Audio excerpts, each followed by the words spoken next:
Bonjour à tous et bienvenue sur ma chaîne Un autre regard, je suis Teddy Rabahi. Aujourd'hui j'ai avec moi un petit dé. Je vais placer ce dé dans ma main comme ceci. Et si je vous pose la question, quel numéro vous voyez, vous me direz peut-être, je vois un 5. De mon point de vue, je vous dirais, non, moi je vois un 6. Et s'il y avait une troisième personne de ce côté-là, elle dirait, non, mais moi je vois un 1. Du coup, qui a raison?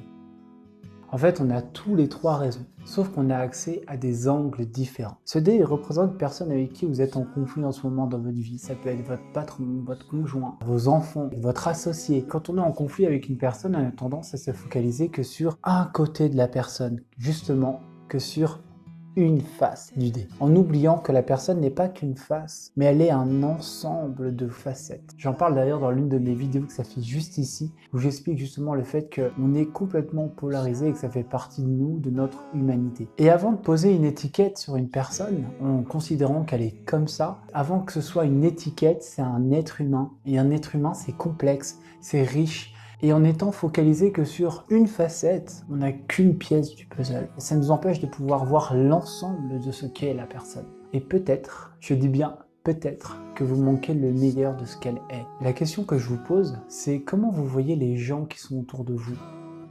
Est-ce que vous vous contentez de voir qu'une seule facette? Et si c'est le cas, est-ce qu'il ne serait pas judicieux à partir de demain en allant au travail, à partir de ce soir avec vos proches, de vous autoriser à juste tourner le dé et vous dire peut-être qu'il y a des facettes de cette personne que vous n'avez pas perçues autrefois, tellement vous étiez focalisé sur ce côté-là de ce qu'elle montre en apparence. Qu'est-ce que ça me procure à l'intérieur si je m'autorise à juste changer le dé et changer d'angle, changer de point de vue sur le regard que je porte sur lui? Vous vous rendrez compte, tiens, il y a peut-être ça que je n'ai pas perçu, il y a peut-être ça que je n'ai pas voulu voir, il y a peut-être ça à aller chercher chez cette personne. Ça me ferait peut-être du bien. Et ça lui ferait peut-être du bien à lui aussi. Ça va vous permettre de rebâtir une relation, de reconnecter un lien différent avec la personne, de pouvoir cultiver un peu ce qu'elle est au-delà de ce qu'elle montre. Et la deuxième question que j'ai envie de vous poser, c'est vous, quel angle vous montrez aux gens qui vivent autour de vous? Quelle facette vous montrez? Et quelle facette vous ne montrez pas?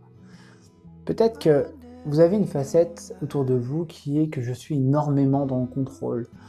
Il serait peut-être judicieux de dire, non, c'est vrai que j'ai aussi cette facette-là qui est empathique. J'ai aussi une autre facette qui est le lâcher-prise. On n'est pas juste cantonné à avoir qu'un rôle. On a plusieurs rôles, on a plusieurs énergies. Et les mettre au jour avec les gens qui nous sont proches nous permettent de pouvoir vraiment créer un lien différent avec les gens qui nous entourent. Je pense que c'est parfois dangereux de s'arrêter à juste ce que la personne nous montre au quotidien. Moi, je crois qu'il y a autre chose derrière chaque personne et qu'on a tous à offrir et à donner des parties belles de nous-mêmes. Si cette vidéo vous a plu, n'hésitez pas à vous abonner pour m'encourager à en faire d'autres, à liker, à la partager. Si vous voulez voir d'autres vidéos, elles s'affichent juste ici. Si vous voulez voir des interviews que j'ai faites, elles s'affichent juste ici. N'hésitez pas aussi à aller voir mon site internet si vous voulez en découvrir un tout petit peu plus sur moi. Et quant à moi, je vous dis à très vite pour une prochaine vidéo.